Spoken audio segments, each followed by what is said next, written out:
Bienvenue sur la chaîne La Fabrique des Potentiels. Nous sommes une association qui vise à produire localement et de manière résiliente et à partir de nos déchets les objets de notre quotidien. Nous sommes basés au village des Potentiels à Champagnac-la-Rivière et notre objectif est d'ouvrir plusieurs ateliers de production par matériaux ouverts au public où l'on pourrait y faire des formations ou simplement venir profiter des machines et outils d'ici 2024. Cette vidéo est la première série de vidéos de formation et aujourd'hui nous allons vous parler de la création d'un Polito, un rocket soft de masse qu'on a notamment vu sur la chaîne du Lotec Lab. Mais avant de parler des rocket stoves, revenons aux bases, le cercle du feu. Pour qu'un feu se produise, il faut trois éléments, le combustible, le comburant et la chaleur. Ces trois éléments sont indispensables pour que le feu puisse se propager. Prenons un feu, une cloche, et mettons la cloche sur le feu. Le feu, il va s'éteindre. Et on y voit la conséquence directe du coup du cercle du feu et de ses dépendances. Si votre poêle a du mal, c'est souvent qu'une des conditions n'est pas respectée. Alors le rocket stove, c'est pas un poêle, c'est plutôt une manière de faire du feu. C'est un type de foyer qui présente plusieurs avantages. Il est petit, économe en bois, a de hauts rendements et produit peu de pollution grâce à sa double combustion. Cette technique ancienne, on peut trouver des traces remontant à environ 100 ans après JC, existe en plusieurs modèles. Le J, qui permet d'avoir un feu constant, car le bois tombe tout seul. Le L, qui permet de mieux gérer la consommation parce qu'il faut repousser le bois dans le foyer. En tout cas, toujours le pousser au fur et à mesure qu'il est en combustion. Et enfin le batch, qui sert à faire des fournées pour des plus gros volumes, comme des maisons. Le schéma de proportion est généralement le suivant. Pour une unité de mesure en longueur, on a dans l'ordre depuis l'arrivée d'air, donc une unité, 2 unités pour le conduit qui relie l'entrée à la sortie, et 3 unités en sortie des fumées. Le rocket stove est moins cher en bois car il utilise uniquement du petit bois, ce qui le rend plus facile à récupérer et plus écologique. On peut utiliser du bois de taillis et ainsi éviter les coupes rases. On pourrait tenter de cumuler les usages du rocket stove. Chauffage, eau chaude, énergie, cuisson, banc de chauffe, jacuzzi, peu importe. C'est souvent une fausse bonne idée, car l'énergie initiale elle ne peut être découplée, ce qui impliquerait de construire plus gros et que tout tourne en même temps, ce qui est rarement ce que l'on souhaite. Il est donc préférable d'avoir des foyers séparés. Après avoir parlé du rocket stove, nous allons parler des poêles de masse. Un poêle de masse, c'est une structure possédant un foyer à haute température, conçu pour chauffer une masse réfractaire. Dans le cadre du Polito, il peut chauffer pendant 2 heures et fournir jusqu'à 6 heures de chaleur décroissante. Cela permet de se coucher sans laisser le feu allumé et de profiter d'une température agréable au réveil. Pour faire une analogie, notamment qui n'est pas de moi, mais qui vient d'une des vidéos du Lotec Lab, l'isolation serait comme une couverture, tandis que le poêle de masse serait plutôt comme la bouillotte à l'intérieur de votre maison, de votre habitat léger en l'occurrence. Il est basé sur une licence Creative Commons. Les Creative Commons, c'est des licences de propriété intellectuelle qui permettent aux créateurs de partager leur travail avec d'autres personnes tout en maintenant certains droits. L'open source, c'est un concept similaire, c'est très proche, mais ça s'applique plus spécifiquement au logiciel. Donc le fait que le Polito soit sous licence Creative Commons signifie que les plans de construction peuvent être partagés et utilisés librement, mais pas revendus. En tout cas, dans le cadre du Polito, il y a plusieurs types de licences Creative Commons qui permettent d'avoir différents droits, différents partages et différentes utilisations. Donc ça permet quand même à quiconque de pouvoir construire son poêle de masse.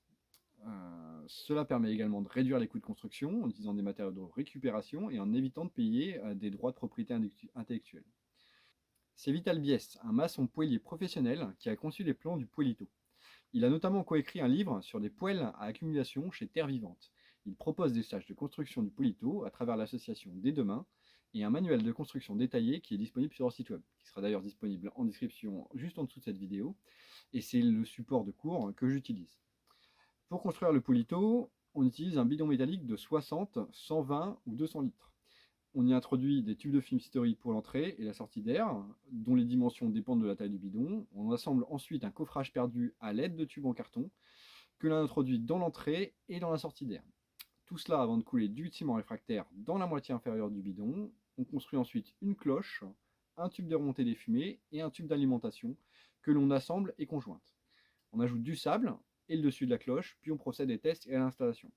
Alors comme ça paraît peut-être beaucoup, mais on va le voir ensemble dans la partie pratique de la vidéo, c'est pas si compliqué que ça.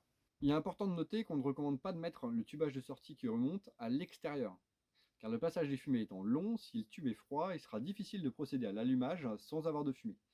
Il est donc recommandé de placer le tubage à l'intérieur pour le préchauffer avant l'utilisation. On recommande bien évidemment également d'utiliser des détecteurs de monoxyde de carbone et de dioxyde de carbone, ainsi que des équipements de protection individuelle lors de la construction, tels que des gants, des lunettes, des masques et surtout des carteurs de meuleuse pour éviter tout danger. Faites pas comme nous dans la vidéo, il n'y a pas eu de souci. On ne trouvait plus le carter, mais c'est important, si c'est là, c'est pour une bonne raison. Donc avant de passer à la partie pratique, n'hésitez pas à vous abonner, à mettre un like, à nous suivre sur TikTok, Instagram, sur YouTube aussi, et puis d'aller voir notre campagne de financement. On est vraiment dans le tout début, tout est dans la description, juste à côté du lien vers le manuel de construction, créé par l'association Des Deux Mains pour la fabrication du Polito. Vous aurez tous les liens, TikTok, Instagram, le lien de la campagne de financement.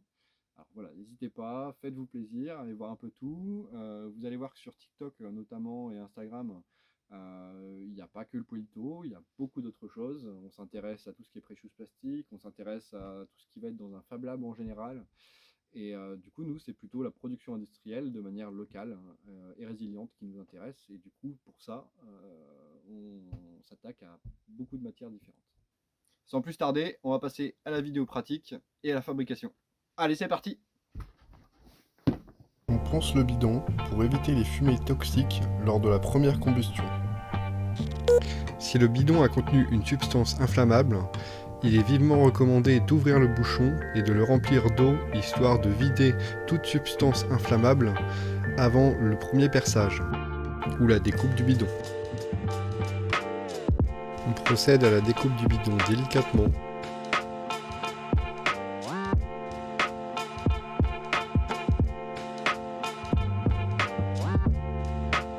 Puis on nettoie le bidon à l'aide d'un linge usagé.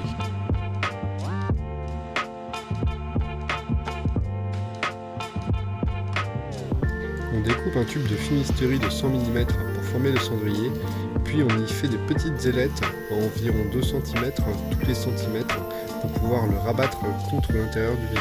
On fait ainsi de même avec le thé extérieur.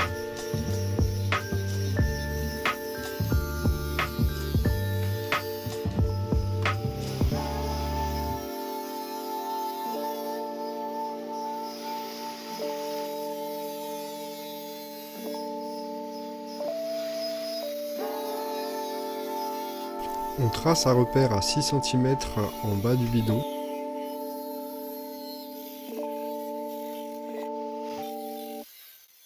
Je dois faire 80 de diamètre. Puis un autre 8 cm au-dessus, qui sera le trou du T d'évacuation des fumées. Ou bien 10 cm si vous commencez par l'évacuation d'air. Et donc c'est ici. Et c'est le marqueur du coup. Pour que le trou d'air et celui des fumées soient parfaitement alignés, on utilise une ficelle pour calculer la circonférence totale du bidon. Ainsi, cela nous permet d'avoir la moitié de la circonférence et ainsi aligner les deux sorties l'une à l'autre.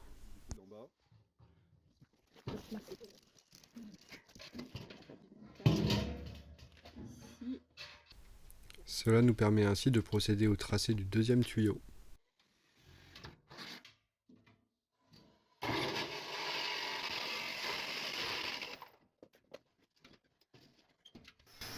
On perce à l'intérieur du tracé, puis on vient découper avec la scie sauteuse en suivant délicatement le tracé.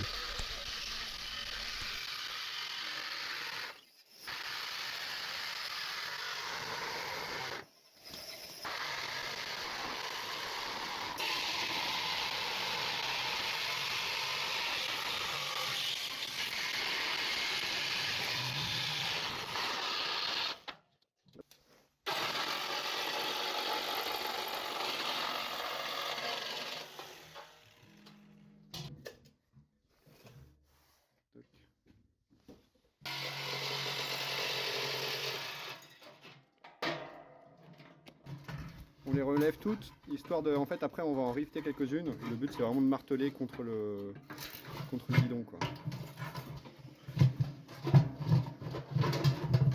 On tourne bien au thé, histoire d'avoir plus facilement accès. C'est pas très grave, sinon on va pas c'est pour travailler. Et donc là, après, tu mets contre. Voilà. T'alignes bien. Là, Tu prends le marteau et puis tu le tires au maximum.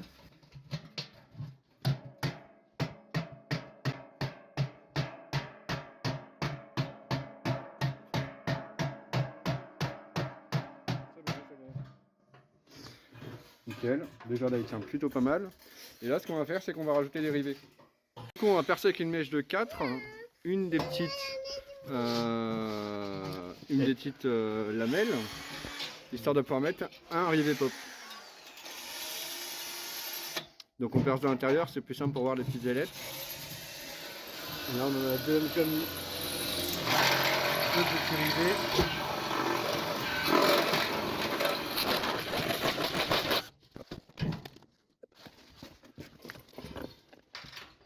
Alors, on place le rivet et après avec la pince à rivet, on va venir le resserrer.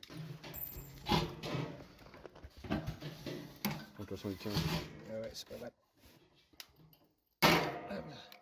Nickel. Puis là au moins il est bien serré. Allez, je l'ai fixé. Alors, petite pause technique, là vous nous avez pas vu couler le béton au fond. J'ai pas forcément les images, mais alors du coup c'est un béton léger, ce qu'on appelle un béton léger. Il est composé de vermiculite, tout simplement en fait pour isoler le fond. Alors vous pouvez retrouver des quantités directement dans le document de formation qui se retrouvera en pièce jointe de cette vidéo. C'est une couche de 6 cm, ce qui nous fait donc arriver contre le bord à la fois du cendrier et à la fois de la sortie de fumée. C'est abaissé. Est-ce que c'est validé? Abaissé. Ah bah, c'est pas mal ça. Sur un coup. Ouais c'est bien, nickel. Nickel. Pour montrer un peu ce que c'est une gueule de loup, profilé. Ça donne un peu comme ça.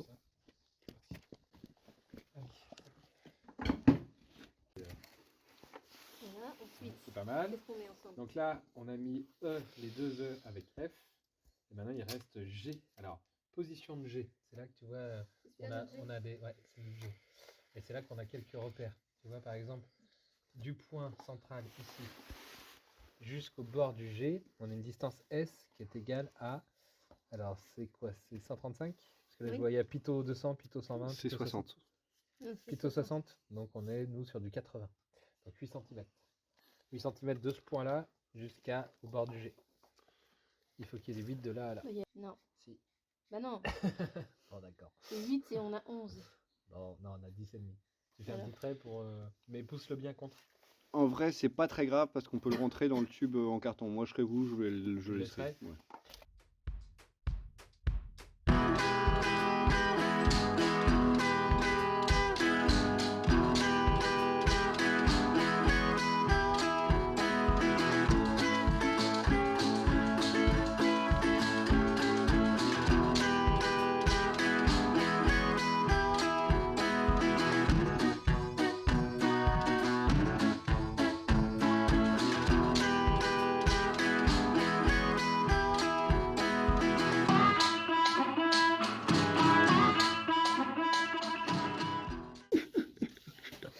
Tout va bien se passer.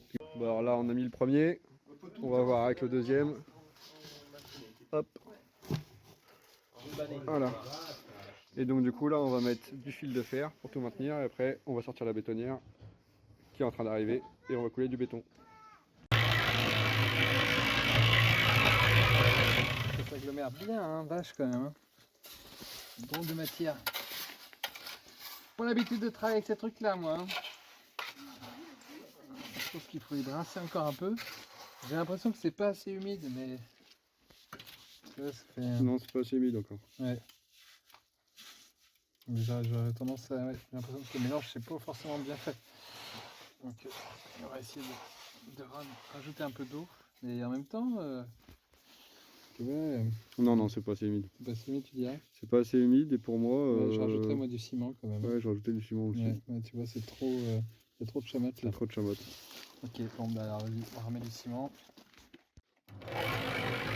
De l'eau. Là, tu as dit que c'était. Oui, Avec la planche, tu viens tapoter un peu, tout doucement au fur et à mesure. Et surtout entre celui-là et l'autre bloc qui est là-bas, en dessous, entre les deux, il faut vraiment arriver à bien tasser là, sous celui-là.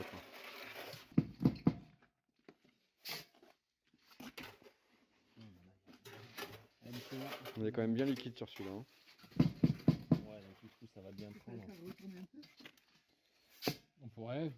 tranquille, mais en même temps, il met plus de temps à sécher, Mais mais il tient il mieux, épouse hein. mieux les formes aussi. Ouais, ouais. Donc, l'un dans l'autre. Pas oublier que c'est un peu trop.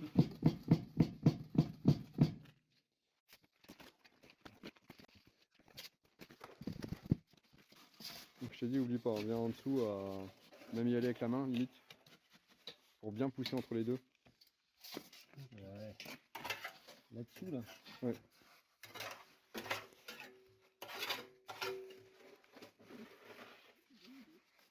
Mais par contre, les fils de fer qui restent, là, Ah oui, moi comment aussi, on va j'avais faire arrivé, pour s'en débrouiller? Non, on va les couper à ras. On va les meuler et en fait ça se verra même pas. Ah ouais? Ouais, non, et puis en plus après si tu repeins par-dessus, tu verras rien. On va en avoir assez, hein, non?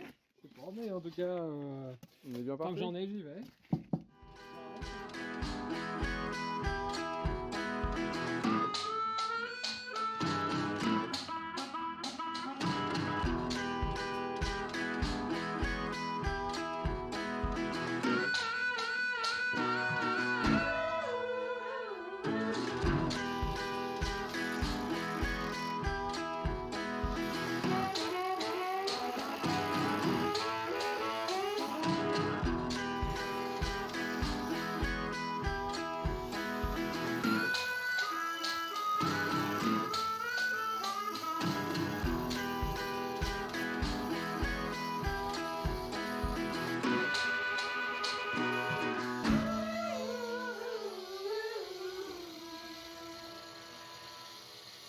Là on a découpé une tôle, c'est du galva. Et le but ça va être de pouvoir faire la cloche avec. Donc on a une petite marge là, on va s'en servir pour marteler des clous. On va reprendre une technique qu'on a déjà employée. On découpe un petit bout de clou en acier, du coup qui est plutôt un vieux clou, comme ça c'est un acier bien dur. Et en fait ce qu'on va faire c'est qu'on va marteler un peu comme un couteau. Donc on perce un petit trou histoire de faire passer le petit clou. Alors, Et après grâce à l'enclume qui se situe juste en dessous, on vient en fait taper le clou pour faire comme un rivet mais avec un coup. Et du coup ça fait qu'il y a vraiment tout un passage qui est vraiment bien isolé quoi.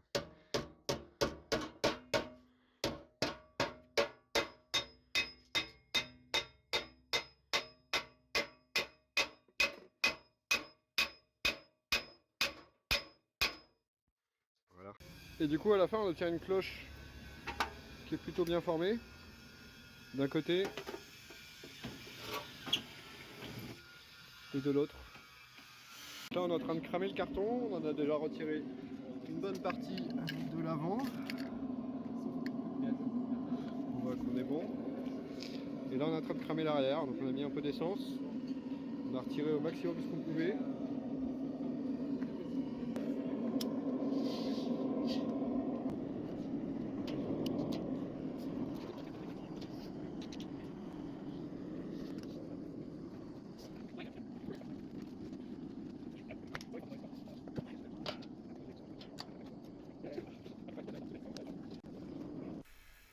Alors comme vous pouvez le voir, on retire ce qu'on peut de carton à l'aide des outils qu'on a. Et après pour le reste, il n'y a pas trop d'autre choix que de mettre le feu et après de retirer ce qui pourrait rester comme détritus. Le tube que vous voyez, c'est le tube de remontée des fumées. Alors c'est composé d'un tube en carton de 100 qu'on va emballer de cellophane pour pouvoir défaire plus facilement. Lui-même sera enroulé dans une feuille de carton de 12 cm de diamètre au centre. On lui mettra aussi une rondelle en dessous pour éviter que le ciment ne coule et dans lequel on vient couler le ciment lourd, c'est-à-dire celui avec la chamotte.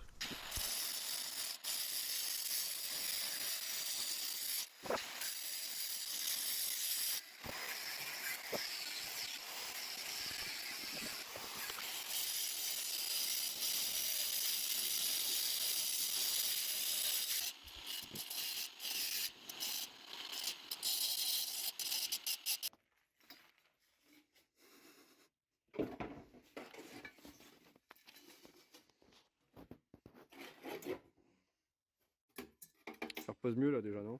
En fait, tu peux jouer sur les pieds. Ouais. C'est pratique. Et puis surtout le béton il prendra mieux dessus. Alors, petit bout de bois. Alors là, on vient coller un petit joint en ciment réfractaire, histoire de coller à la fois la cloche, le tube de remontée des fumées et le tube d'alimentation. Et on va revenir faire des petites ailettes sur le tube d'alimentation de bois, comme on avait fait sur le cendrier et sur l'arrivée d'air. Le tout immergé sous une couche d'1 cm de ciment. À l'extérieur de la cloche, mais aussi à l'intérieur, bien sûr en évitant les trous. Alors ici, on a disposé des tubes en carton qu'on va venir enlever tout doucement au fur et à mesure. Du coup, on fait des petits tests de tirage. Puis surtout, on crame ce qui reste à cramer à l'intérieur. Donc là, il en reste un qui fume encore un peu. Les autres ont été bien nettoyés. Bon, celui-là, on vient de l'éteindre. Voilà. Celui-là, il tire encore très bien. On le voit. Mais il fume encore un peu aussi. Bon, j'ai bricolé, c'est absolument pas sécurisé hein, tout ça. Là, c'est vraiment pour des questions de tirage parce que sinon, on n'avait pas assez de tirage pour faire le test. Et vu que j'ai plus de tube en 80. Donc, ce que je vais faire. Et là, on voit bien celui-là, il fume pas du tout. Après avoir ajusté la cloche, le tube de remontée de fumée et le bidon, on a pu installer du coup la plaque de fonte et effectuer les premiers tirages, notamment pour brûler les derniers résidus de carton qui pourraient rester en extérieur, histoire de protéger quand on ira faire l'installation en intérieur. Donc pour l'instant, évidemment, vu qu'on ne les a pas encore placés dans des habitats, on n'a pas encore mis le sable. On mettra le sable au moment de l'installation et on donnera un peu plus de détails à ce moment-là. Alors là, du coup, on a préparé le poêle en bas, on a entouré de fermacelle derrière, on a mis une petite plaque au sol. Alors, c'est pas du polystyrène. Pour préparer en hauteur, du coup, ce qu'on a fait, c'est qu'on a le sol inflexible à la table. On a prolongé le tuyau du coup qui est derrière jusqu'à le monter là-haut pour à peu près où est-ce qu'on allait arriver pour la découpe. Donc là, on est dans une roulotte. Au-dessus, ça s'appelle comment? Alors, c'est des plaques de goudron. C'est des plaques de goudron, oui. Donc on a retracé en fait tout simplement l'empreinte de ça. On recoupe à 4-5 cm du bord. Déjà pour faire un premier trou qui correspondra au trou dans la paroi du dessus, donc celle du toit extérieur qui permettra de faire sortir le tuyau. Et on va avancer tout doucement et on va retirer chaque partie, on va redécouper après la tôle de dessus. Voilà. Bah alors Boris, est-ce que ça passe bien? Eh bien, parfait. Les codes sont parfaitement respectés. Tout va bien. Donc là on avait la laine de verre en fait qui arrivait vraiment au bord. Du coup ce qui se passe c'est qu'on a fait des petites cales un peu partout pour que ça fasse plus joli et que ça fasse une épaisseur de bois plus importante en cas de surchauffe. Donc on fait bien tout un cadre histoire de pouvoir faire passer le tuyau contre. Alors bah, tiens vas-y Boris, mets le dernier. Et comme ça va nous permettre aussi d'avoir un point d'accroche pour pouvoir revenir en fait tout simplement visser ça avec les vis auto-perforantes qu'on a. Comme ça prendra bien tout ça en sandwich et il n'y aura pas de risque de prise de pluie.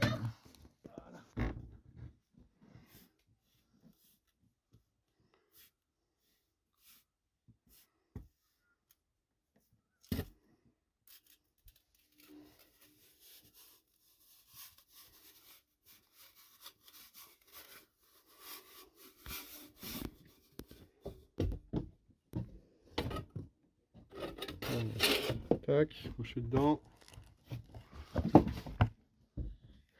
Bien. Moi, je suis bien, hein, vraiment bien. Ok, et bah c'est pas mal, faut que tu essayes de bien le remettre à plat le truc.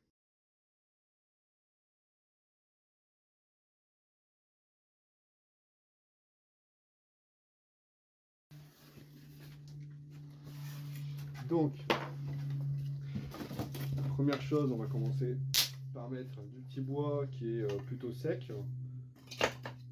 On va essayer que ce ne soit pas du trop épais, en tout cas au moins pour démarrer. Du fin comme ça, c'est très bien.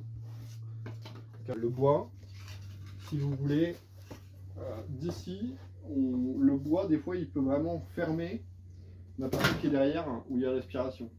Si le bois vient à se mettre devant, il va plus réussir à tirer, surtout au début quand vous avez besoin d'avoir ce tirage qui est assez important. Et si c'est bouché, bah, il ne va pas réussir à bien démarrer et il ne va pas réussir à démarrer facilement. Donc ce qui est hyper important, Moi généralement j'ai un petit tison comme ça. J'essaie juste de faire en sorte de pouvoir le mettre au fond, d'écarter un peu, et comme ça je suis sûr que l'air passe entre les deux bouts de bois quand je veux faire l'allumage. On a mis un peu de bois. Première étape, on ferme le dessus. Pour préchauffer le conduit, venez aussi tous voir. Pourquoi on a un thé à l'arrière, c'est qu'on va avoir besoin de préchauffer le tube des fumées pour en fait favoriser le tirage. C'est-à-dire que si là le tube est déjà chaud, il ne va pas chercher à sortir à l'endroit par exemple où il y a la plaque qui va être froide, où il pourrait y avoir des micro-capillarités, mais il va vraiment essayer d'aller chercher l'endroit où c'est le plus chaud. Donc, moi ce que j'ai fait, c'est que j'ai une petite bougie chauffe-plat. Je la mets là, elle s'éteint toute seule au bout de 2 minutes. Un manque d'air. Là, ça va tirer de manière automatique. On peut mettre de l'huile sur un bout de carton, ça marche aussi.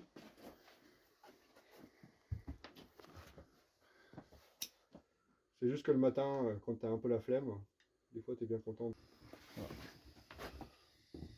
Là, on attend 2 minutes. Et là, vraiment, je le force. Je force aussi le tirage. Et là, on voit bien que ça fume pas du tout, quoi.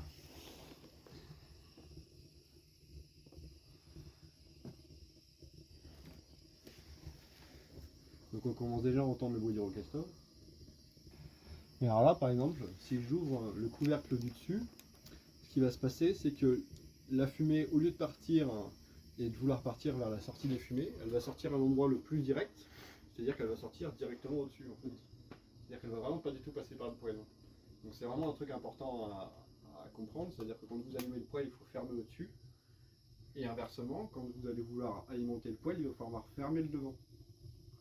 S'il y en a un des deux qui est ouvert, en fait, en même temps que l'autre, pendant que c'est allumé, il y a souvent, ça va faire de la fumée. Donc là, par exemple, pour le début, ce qui est bien, c'est d'essayer de lui procurer un peu d'air. Donc là, on voit bien, on l'ouvre, ça fait un peu d'air. Ça fait pas forcément beaucoup de fumée. Dès que tu bouges, ça repart en arrière, du coup. Enfin, ça repart dans le... Donc c'est ce que je vous disais, c'est de trouver un peu l'équilibre pour qu'il y ait assez d'air et que ça parte vers l'arrière. Donc là par exemple j'ai ouvert un tout petit peu, j'ai laissé un tout petit peu ouvert devant, et après une fois que ça sera vraiment bien démarré, je pourrais refermer ou alors laisser comme ça. Mais il faut qu'il y en ait toujours un d'ouvert. Il faut qu'il y en ait toujours un d'ouvert, forcément, parce qu'il faut que l'air passe, il faut que l'air puisse être aspiré. Là on le voit vraiment bien, hein, ça fait tirer à l'arrière dans le conduit.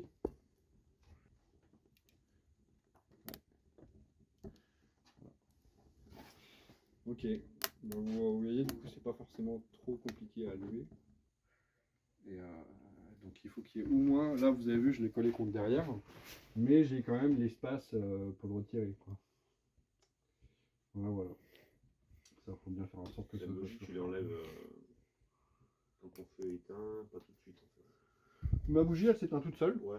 Elle crame pas. En fait avec le tirage qui se fait, c'est comme s'il y avait de l'air qui soufflait dessus.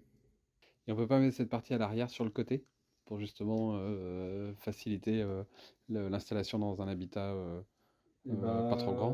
Non, par contre ce que tu peux faire, ce que j'ai vu qu'il y en a certains qui avaient fait, c'est qu'au lieu de le mettre comme ça et comme ça, ils l'avaient mis comme ça. Tu sais, avec cette partie-là vers le bas. Ah oui. Et qu'en gros, ils ouvraient ça. Et que eux, pour le coup, c'était pas une bougie, c'était de l'alcool. Ils mettaient juste un peu d'alcool à brûler au fond dans le truc. Et en fait, ça arrivait à 1 cm en dessous. Enfin, tu vois, ils arrivaient juste à le passer et à le décaler. Ils mettaient un peu d'alcool, ils mettaient le feu et on mettait en dessous. Et une fois que l'alcool était brûlé, ils fermaient. Là, t'en as à peu près pour chauffer ta journée, quoi.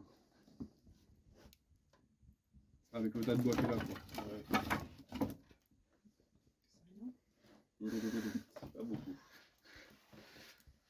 Ouais, peut-être un peu plus, mais là, t'as de quoi faire. En tout cas, t'as 2-3 heures de fournée, et puis après, tu vas pouvoir l'utiliser pendant un moment, quoi.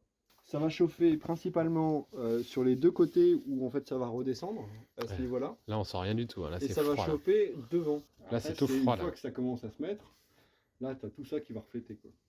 Mais déjà, au moins, tu as ça au début. Ça soit vraiment efficace. 2 heures pour que ce soit bien chaud. Au bout de 2 heures, tu mets plus tes mains. Ça commence à chauffer. Ici. Tu vois, là, c'est froid, et là, à droite. Ouais, on le sent plus. Ouais. Mais en fait, c'est sur la partie où ça vient taper. Exactement. Ça vient taper sur la cloche. Et donc, du coup, ça irradie un peu sur l'entourage. C'est ça. Et puis après, au fur et à mesure, ça va se pousser dans la base, quoi. Donc vraiment les zones, ça va être le devant ici. Là on le sent, c'est déjà chaud, par exemple pour les enfants. Et les parties là, ici, derrière, sur les côtés. Puis bon, une fois qu'il est chaud, voilà, on va pas toucher.